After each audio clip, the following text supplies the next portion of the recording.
Sonia says, can you speak about how our brain reacts to hypnosis for a while? Okay, so how your brain reacts to hypnosis. Well, first of all, Sonia, so we have a question here. And Sonia says, can you speak about how our brain reacts to hypnosis for a while? Okay, so I want to start out by saying that scientists, I'm talking about brain scientists, admit that they don't know a lot about the brain. And there are a lot of unanswered questions about why this works, why that works. You wouldn't think so. I mean, we're so advanced with our technology that we have done so many wonderful things, but we haven't completely figured out how the brain works.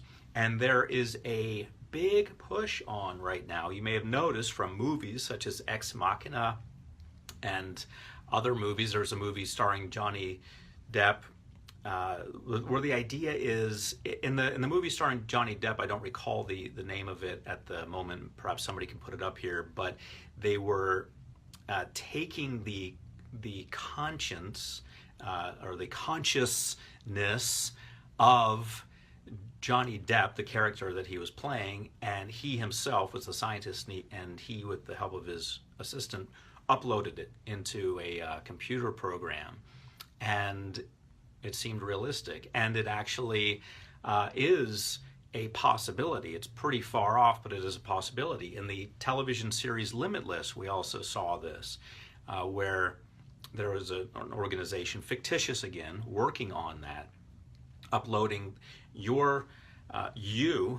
psyche, your consciousness, whatever it is about you, your thoughts, the way you think, your memories, everything, into a computer program. It's believed that eventually we'll be able to do this, and this will allow us to essentially live forever. And if you think about the implications of this, we will be able to take all of that information, you know how you transfer information wirelessly from one device to another. Potentially you would be able to transfer you across many, many miles. You can beam a signal from the farthest satellite we have at the edge of the edge of the solar system and beyond. It can beam a signal back to us, and we can beam a signal to it. So theoretically, you should be able to transport yourself, at least in terms of information, over very long distances. Not only will that make us potentially eternal, but it will make us omnipresent. These things are very interesting, and they also get into ideas about theology. Well, eternity, omnipresence, these are things that are reserved for God, aren't they? So science is starting to really knock on the door of the realm that we thought was reserved for theology. And so things are getting very interesting.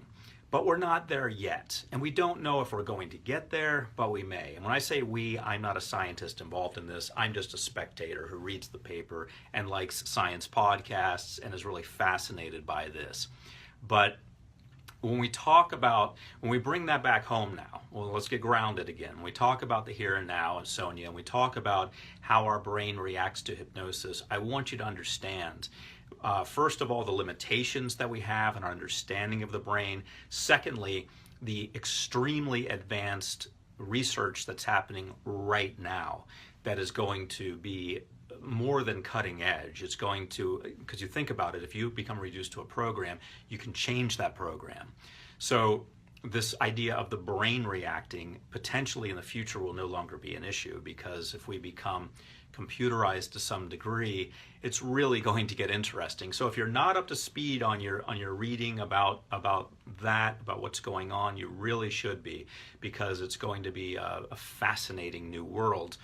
And I'm both scared and interested at the same time. Currently, how the brain reacts to hypnosis, it's just very simple.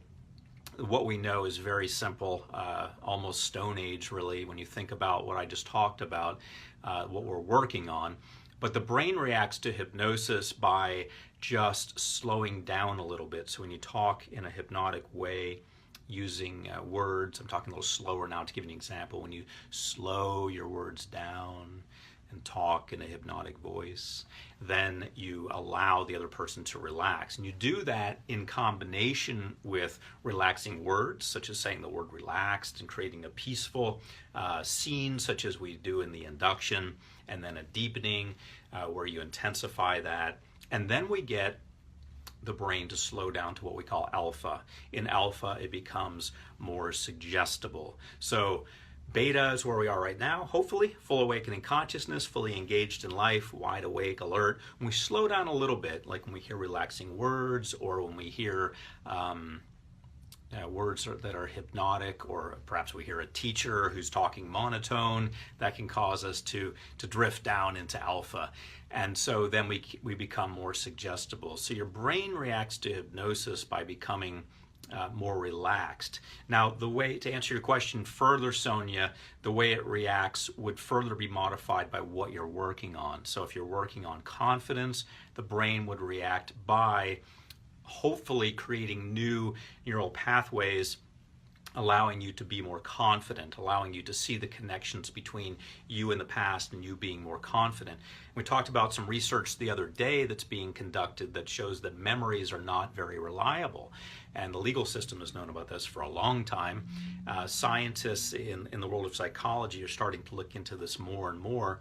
We can look at events that happened to us in the past, for example, as, oh, we were defeated. You know, we didn't get into this this college, or this group that we attempted to get into, or we didn't get this job we wanted to get, and we were defeated. So at that time in our life, maybe we're feeling down and defeated.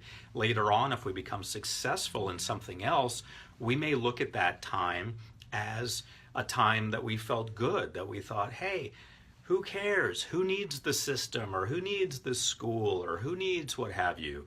I'm a strong individual. And so we start to think that we thought about ourselves that way in the past, whereas we really didn't. What we actually thought in the past is that we are down and out and things aren't going well. But we tend to rewrite history with updated information in our memories. Our memories change. We also tend to combine memories into things that didn't happen together, but we put them together. So, Sonia, that can also happen during hypnosis. So one of the ways that hypnosis and the brain reacts to hypnosis is it can change things. It can change your relationship to the past. And I could go on all day about the way the brain reacts to hypnosis, but there's the nutshell answer for you, the answer in a nutshell, and a little bit of information about what scientists are working on that you might want to look into.